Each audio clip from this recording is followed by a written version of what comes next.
Grambling has won the SWAC men's basketball regular season championship for the second year in a row, but this year, I think they'll have the crown all to themselves. Oh, yeah, it's Locked On HBCU. Play my music. You are Locked On HBCU, your daily podcast covering HBCU sports. Part of the Locked On Podcast Network, your team every day.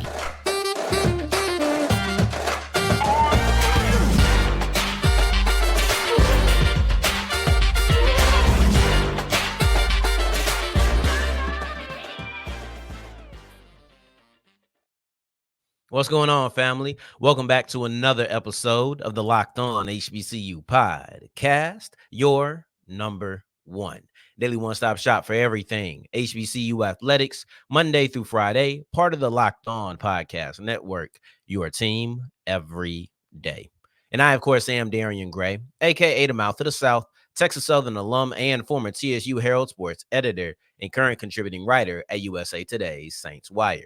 Thank you for going on this journey with me, making Locked On HBCU your first listen of the day, every day. And remember, just because the mic cuts off does not mean that the journey is over. It just means it's time to follow me on Twitter at South Exclusives. Starts with an S and ends with an S. Today's episode is brought to you by FanDuel. Make every moment more when you go to FanDuel. And if you're a new customer, go to FanDuel.com/locked on to make every moment more and get $150 back in bonus bets if you put down any $5 winning bet. We'll wrap up today's episode with a look at Rust College's women's basketball team, who has just three-peated as the GCAC conference champions. Prior to that, we'll look at Norfolk State women's basketball team, who they've also clinched 3 back-to-back championships, but they have some unfinished business that they'll be taking care of this Saturday. However, we kick it all off with Grambling, the school that I told you we were going to bring up their SWAC championship on today's episode as we kicked off the show. And I'm not a liar. I'm not a liar. It's ironic because I've already had this planned. I was typing it up. And then Mo Carter texted me about the SWAC tournament. Right, friend of the show, Fox 54 out there in Huntsville. And we got to talking. It was just like, man, did you look at my show notes? Because everything that we were speaking about was on the topic. We spoke about the tiebreakers that nobody really has over Grambling. We spoke about Grambling and whether or not they were going to let off the gas a little bit. Grambling for the second year in a row is your SWAC men's basketball regular season champions. Last year, they had to share that title. There's a key difference between this year and last year, and it's already here, and there's going to be a bigger difference depending on what they do to close out the season. And this all gets back into the conversation I had with Mo about them coasting. The big difference in between this year and last year is that Grambling has an opportunity to not have to share the title. Last year, they shared it with Alcorn. It was a split championship, Alcorn and Grambling 1 and 2. That was how the SWAC played out in the regular season of 2023. This year, Grambling is completely in the driver's seat. And not only do I think they can win it outright with it just being them, I think they will win it outright with it just being them. They have Alabama A&M, and they have Alabama State on the schedule left. I don't think that these are easy games. However, I do believe they'll win at least one of them. They had a close win over Alabama State last year or earlier this year, and then they also lost to Alabama A&M. They're the only team that has a chance to sweep Grambling. That's it. So I think that Grambling will probably come in very, very, very interested. I think Grambling's going to come in very motivated to go ahead and not only knock them off, but then also get a standalone championship this year. I think that's what they're looking for. So that's the number one difference that we already have. Is last year, obviously, they shared it so they couldn't win it outright because they shared it. That's already happened. This year, they have an opportunity to change that. But the other thing that is already the biggest difference is they'll be the number one seed. It doesn't matter what happens the rest of the season. I don't care if Grambling just absolutely implodes. I don't care if Grambling forfeits the next 2 games.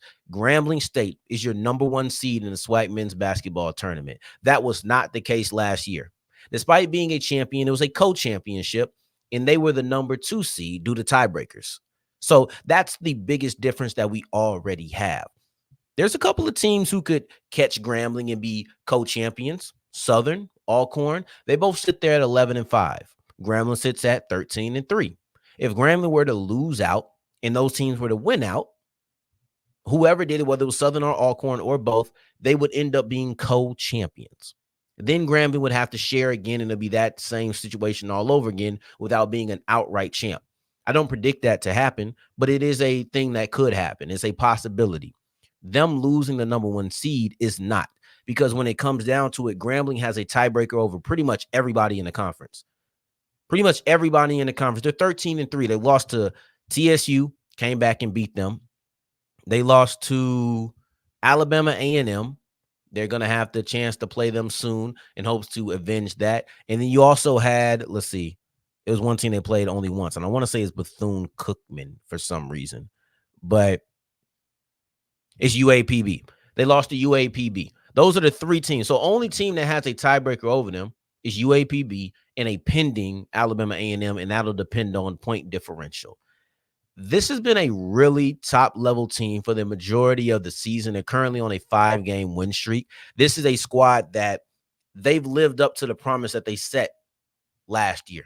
And I know they're like, man, we were the co-champions, but we didn't move where we wanted to in the postseason. So I know now they're on a point where championship, we did that last year. But what are we going to do in the postseason? Because it wasn't enough last year. Now we got to do this. I know that's where the mind's at. But the first thing that they need to do is go ahead and knock off this standalone, get this standalone championship. You got the number one seed because you have the tiebreak over Southern. You swept them, got the tiebreak over Alcorn. And the outcome of Alcorn versus TSU didn't matter because Grambling had the tiebreak over them too because they beat them by 3 points while TSU beat Grambling by 2 points. So the point differential, even though it was two extremely tight games, still goes to Grambling. All these things play in the part to me. That's how my mind thinks about it. And I know we went over situation and storyline, but then let's also look at the team itself because Grambling defensively has been dominant. They allow 69.6 points per game. That's 0.6 away from being number one. So that 1, 2, 3 section, because they're third, that 1, 2, 3 section is very tight. Very, very tight. I think number two might be 69.5. They're all in that 69 range. Right. So Grambling defensively has been strong. Their offense hasn't been great, but they've come along as of late. They've scored 70 points, 80 points when they need to. They found ways to win. It's not as if, once you hit this threshold, Grambling just cannot score. That is not the case. They're just more defensive. They don't allow a lot of offensive rebounds, which is going to be key in not allowing a lot of second chance points. These things, and even when they do, they got strong defense. Like these things all play a part into this. Grambling for the second year in a row is your SWAC men's basketball regular season champion. I know they probably have their eyes on being a postseason champion, but let's live in the moment and appreciate what they're doing at the current time. They're the two-time back-to-back SWAC men's basketball champions, and this time I believe they'll get a standalone championship, no co-champs attached to them. And I believe I know they will be the number one seed going into the tournament. Those are two big differences from what was going on in 2023. Now, as we push forward, we got another back-to-back champion, but this time it's back-to-back-to-back, and that's Norfolk State women's basketball. And I want to look at the unfinished business that they have with the Howard Bison as we continue with Locked On HBCU. Today's episode is brought to you by eBay Motors, and eBay Motors is the number one place you need to go to with any of your car issues or any of your car solutions, right? Because it's not all the time that we're trying to fix something. Sometimes we just want to make things improved, right? eBay Motors is the place for that too, because if you want to fix an alternator, right? Maybe you need a new alternator, need a new part of any kind. You go ahead and put your car into the My Garage section. When you go there, there's going to be over 120 million parts on the website. They're going to give you the parts that are set for you, the parts that are going to fit your 2009 Ford Explorer. Like these are the parts that are going to be set for you. Maybe you want some LED lights. Maybe you want to, I seen this thing where it just like flashes a light when you open the door at nighttime. It just flashes a light now. Maybe you want to get one of those for your car. Whatever it is, fixing it up or just making it improved, you can go to ebaymotors.com. Over 100 million parts on the website, so you know they'll have whatever it is you need. So go to ebaymotors.com. That's ebaymotors.com. Let's ride. As we continue rolling on today's episode of Locked On HBCU, I appreciate you for making this your first listen of the day. Every day for your second listen, make sure you're checking out Locked On Sports Today. It's the first of its kind, live 24/7 sports network on YouTube. Go to Locked On Sports Today and subscribe. Norfolk State women's basketball team has clinched the MEAC outright.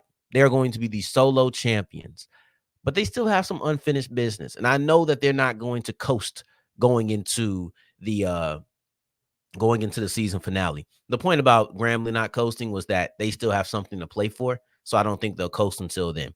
This team, even though they have nothing to play for in the MEAC tournament landscape, there's unfinished business with the Howard Bison, and there's also unfinished business if you look beyond just the MEAC tournament and their larger aspirations of a high seed in the NCAA tournament. So Norfolk has knocked off University of Maryland Eastern Shore to really cement what we already knew, to really cement on what we already expected, and that is that Norfolk State was going to be the women's basketball champions in the regular season at least, and I think we expect them to be the champions at the end of the tournament.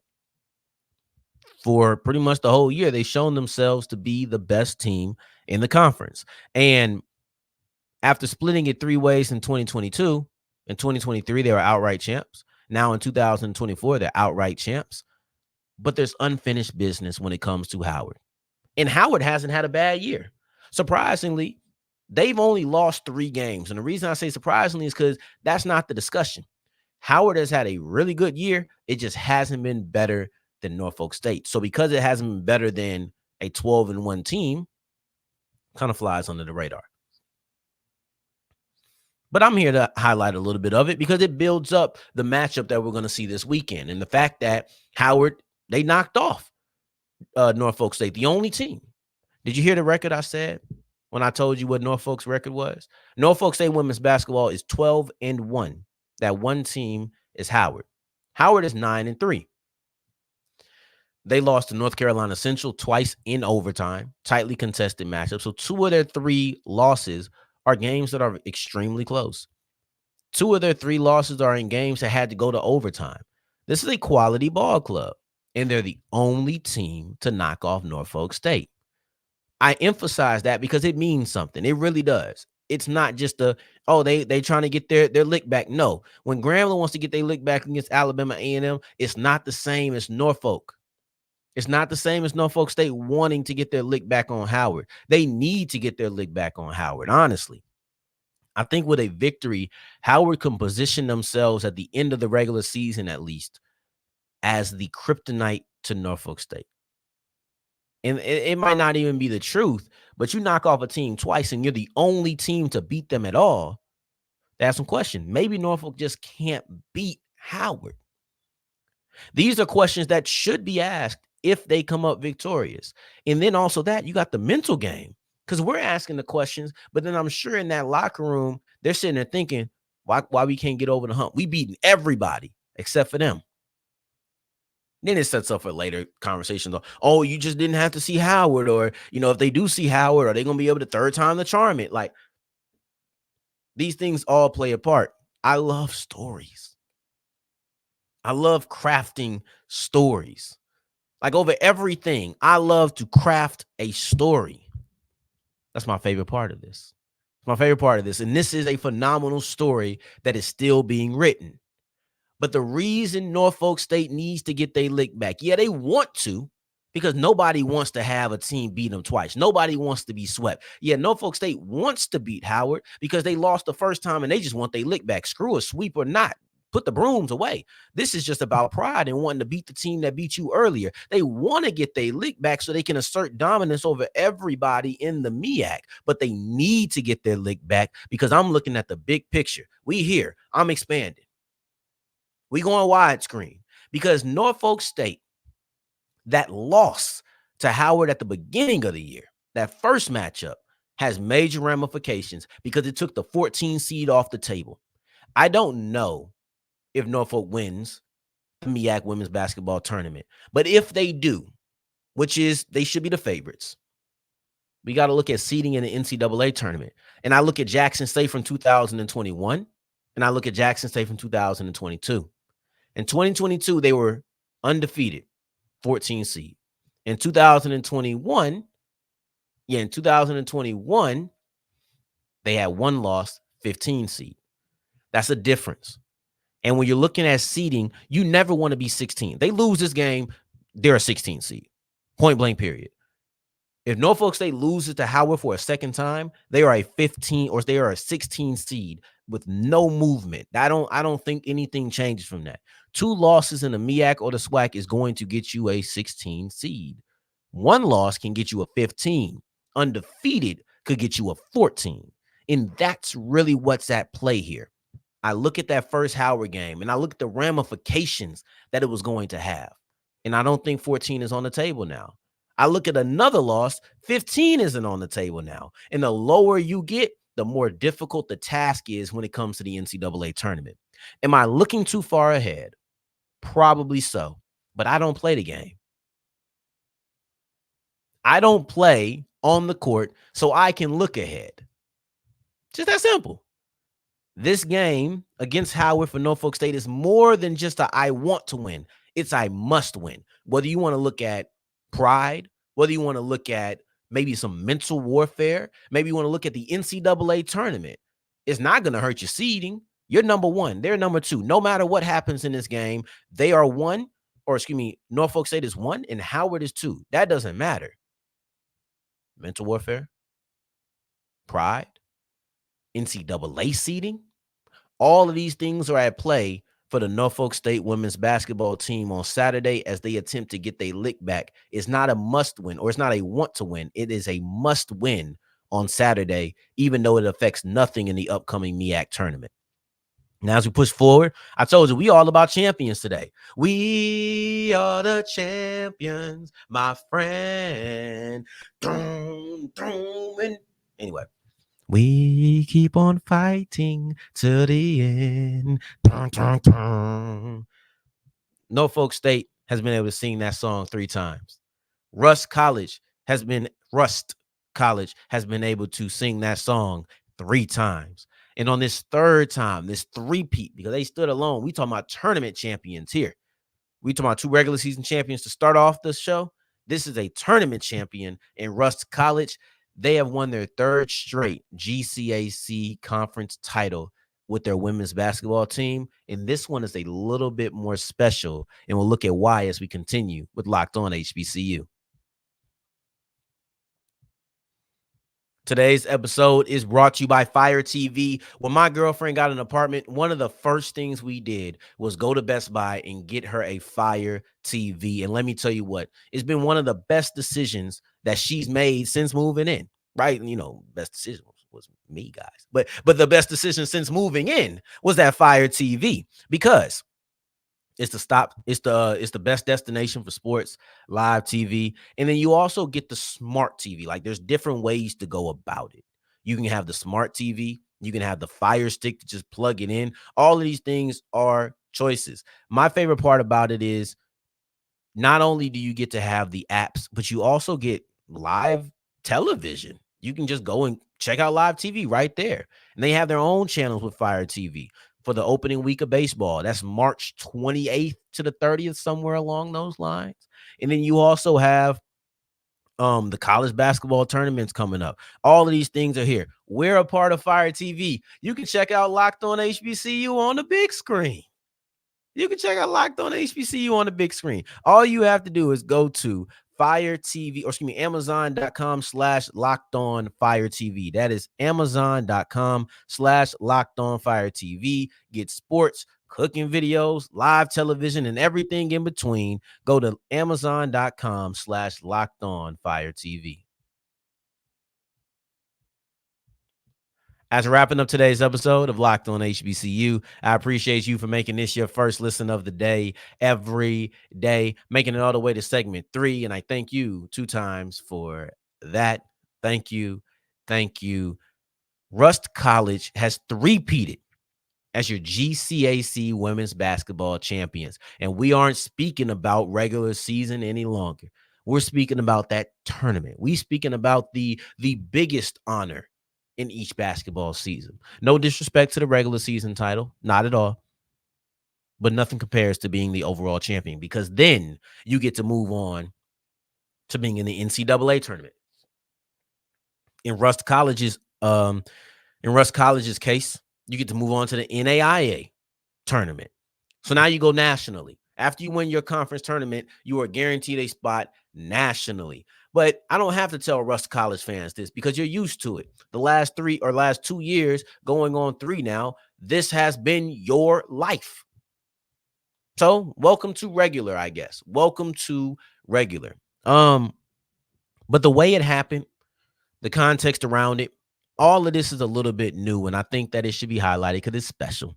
This one is a little bit different because the GCAC is about to rebrand as the HBCU Athletic Conference. And because of that, that means that Rust will be the last women's basketball champion in GCAC history. Matter of fact, they'll be the last 3 women's basketball champions in GCAC in history. So all of those things have to come into play. They're all part of the conversation, in my opinion. But they knocked off Fisk. They knocked off Fisk University, and it was defense. Defense, defense, defense. If you had any question about why they were successful, you got to point at their ability to stop Fisk from scoring points. There was a period in the game where Fisk scored, or excuse me, Rust scored 19 points in a row. 19 points in a row. Ended up being like a 21-5 first quarter. This was a ridiculous point. It was a domination defensively when you look at this squad. I want to look at the 3 games that Fisk and Rust has played this year. It was a 3-peat for Rust, and it was also a third consecutive victory over Fisk. Let's go through it. 3 matchups, 72 points for Fisk. Or excuse me, 72 points for Rust. 72, 68, 67 in that order. Basically the same scoring range, all of that. But then you go to Fisk, 58, 59, 39. That's a drop off. 58, 59, 39, a 20-point decrease. So when you only score, first off, scoring 39 points in a conference final is insane. That speaks to the defense. That speaks to the defense that Rust College was putting out there. But I can't help but think, don't you got Maya Buckhanon on there? Don't you have Maya Buckhanon on there? Because if I'm not mistaken, she scored 60 points in a game. If I'm not mistaken, she's a multi-time conference player of the week, 8 to be specific. If I'm not mistaken, she's a 2-time NAIA player of the week. We speaking nationally. If I'm not mistaken, this is a star player. How do you have a star player of her caliber and you're scoring 39 points in a conference final? Of course, you got to credit the defense, but you got to look. Was she just doing it all herself? Nah, she wasn't doing nothing either. That's the defense of Rust College. And this is the defense that they've shown themselves to have against Buckhanon for the last 2 times they played. The first time they played her, she had 19 points. The next 2 times they played her, combined, she hasn't hit 19 points. She had 9 points. Or excuse me, she had 7 points the first time. Shot 0 of 2 from the field. I don't know why she only took 2 shots, but she didn't make a bucket, and all of her points came from free throws. This time, 3 of 6. I have to assume that they're denying her the ball. I have to assume that they're not allowing her to get shots up, and that's called good game planning. You score 9 points in the conference, the tournament finals, the championship game. You're not, and she was the leading scorer at 9 points. You're not going to win games scoring 9 points with your leading scorer. It's not going to happen. You know how many different players would have to score points for you to only have 9 points as your leading scorer? It's not happening. It's not happening. That's 1 in a million. It's not happening. So that's the defense that they put on Fisk. That's the defense that they put on Buckhanon. When you limit the best player on a team to 9 points, you will have games when you dominate. Let me read those ranges again. 3 games against each other. Fisk scored 58, 59, 39. A drastic drop off in the most important game of the season. I understand it's easy to point fingers, but that is a defensive game plan. And that's shown by the fact that they put in that same efficiency against Buckhanon, them being Rust. Rust College put in the same efficiency against Maya Buckhanon in the second game and the third game, almost as if after the first time these two teams faced off, they said, we're not doing this again. No, this is done. So one thing that's not done is you making this your first listen of the day every day. Continue it. I appreciate it. I need it. I want it. On tomorrow, we'll be looking at some of the biggest games as the MEAC and the SWAC close out. The MEAC has one more game left. Most SWAC teams have 2. And I'll be looking at, I won't even spill the beans. I'll be looking at these particular games, fill in the blank. Tell me what games you're looking forward to. We will be checking those out on Friday. In the meantime, in between time, until the next time that we hear each other, family, take care. Stay blessed. Peace.